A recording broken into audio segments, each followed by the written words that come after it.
I want to share some really great things that have been going on at Abilene High School. Among the things I'd like to talk about today is some safety measures that we've put in place for this year, and also some really great things that our students are doing and have been doing in the community over the last 3 years, and then also want to give an update for graduation coming up. First thing I want to make everybody aware of, and something that our kids have been working on all year long, is a school safety idea that we've been working on, and it's called P3 Campus.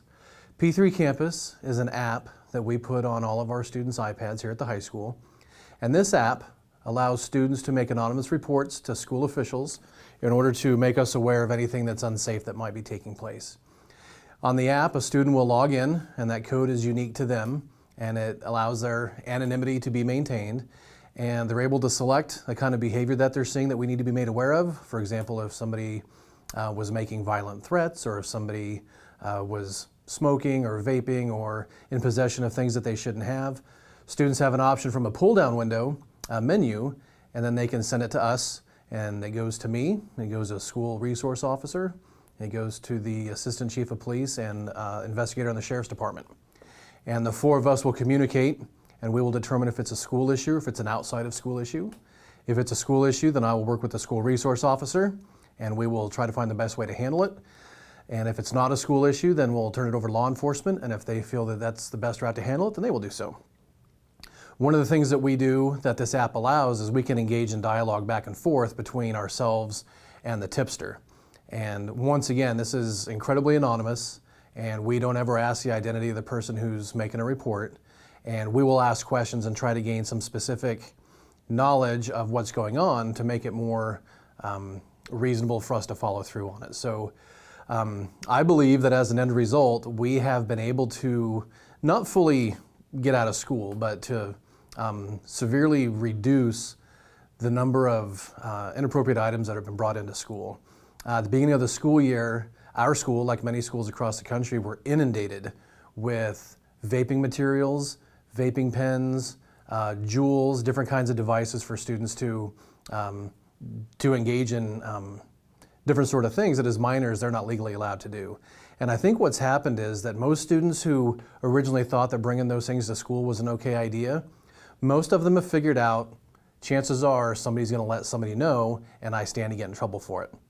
And so we know that we can't control what kids do outside of school, but we want to make sure that while we're at school, we're providing the safest environment possible. And so if a student chooses not to bring those things to school, then we consider that to be a little victory on our part. For students who do get caught with those things, we bring the police in, and it's illegal, just like tobacco, for a student who's under the age of 18 to be in possession of any vaping products, including the oil canisters, including the devices themselves, and they stand a very good chance of being ticketed by the police the same way they would for underage possession of tobacco products. So we think that the app has really cut down on the number of those items that are being brought into school. Student can also talk about any general harassment, any bullying, anything that they think we need to look into. And we will ask questions, like I said, to make sure that we're getting the most specific information possible before we begin to investigate. Overall, it's been a very, very good thing for our school. I think it's helped create a safer climate. It's helped students who normally feel like they don't have an outlet or a safe place to talk to be able to do so. And so it's very likely that we'll be rolling this out in the middle school next year. And this is an app that has also been utilized in other schools in our county. Solomon High School uses P3 Campus, as does Harrington High School. And so we're hoping that it grows from there, because the safer we can keep students in our county, the better off we'll all be. I'd also like to talk about the Community Service Day that we had last week. Every year for the last 3 years, on the fourth Wednesday of the month, we have students who go out in the community to work on items that they've been planning for the last several months. So about October, November, seminar groups will get together. Students at Abilene High School are in a seminar class every day, and that's the only class that they have every day. And so there's kind of a team and a family environment that gets created in that classroom, and those teams will decide what their passions are and try to create a consensus on what sort of event they want to do in the community. So we ask students to identify a problem or identify a place that they want to work with that's in alignment with those passions, and then create a job, a task, a way to give back to the community. Part of the foundations of the USD 435 Board of Education strategic plan asks us to give students a chance to give back to the community whenever appropriate. Our community supports us, and our community gives us lots of support and great ideas. Bond issue from a couple years ago is a great example of that. And we want our students to be able to give back to the community. And this is one of the ways that we do it.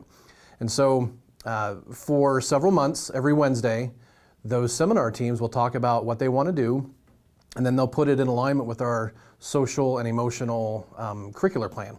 And so they'll talk about creating goals for what it's going to happen on the work site. They'll talk about what respect and initiative and having tenacity looks like while on a work site. So when they're being pushed and they're being put in a position to work together, they need to know what exactly that's going to look like on that work site.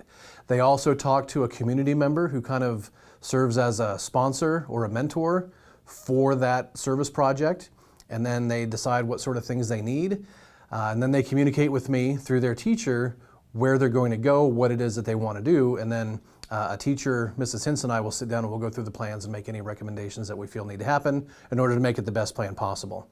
And then on April 24th, as it turns out this year, we create a bus schedule, and after buses drop kids off in the morning, they come back to Abilene High School and they take off and they take students to the job sites, and then they bring them back here at about 11:45. So there's roughly 3 hours and 45 minutes of time spent on the work site.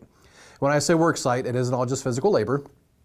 Even though we had groups over at Brown Memorial Park and inside Brown's home, and we also had students who went to Village Manor. We had students who went to Abilene Place. We had students who went to Countryside to work with the elderly. That's where their passion was, and they spent time helping to entertain and work with and connect with those folks. And it really helps to bridge the gaps that exist between some of the older generations and younger generations of Abilene. It's been a really neat thing.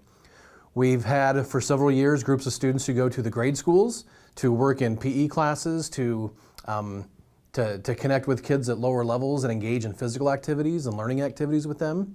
We have students who go to parks, and we had a group of students who went to the fairgrounds to help clean up there. So there's some community beautification that goes on, and also what we're finding is that our kids like working with other people and establishing connections. Younger students today, especially high school age students, they crave relationships and they crave connections. Sometimes it doesn't look like it with how strong that social media is, but when you think about it, social media really is about connecting with people. What we encourage students to do on this day is to take the same sort of connection, but take the device out and do it face to face. And we're finding there's a lot of really great conversations, a lot of community togetherness that can be created on a day like today, on that day. And we had a group that went up to help clean up St. Joseph Cemetery north of town. We had students who, in a show of appreciation, they baked some treats for the fire and the police department. And then they went and delivered those over the course of the day. We had a group of students who wanted to say thank you to community members, and they spend the morning creating those thank yous, and then they'll deliver them later that day. We bring students back, we feed them lunch. We had a special lunch this year.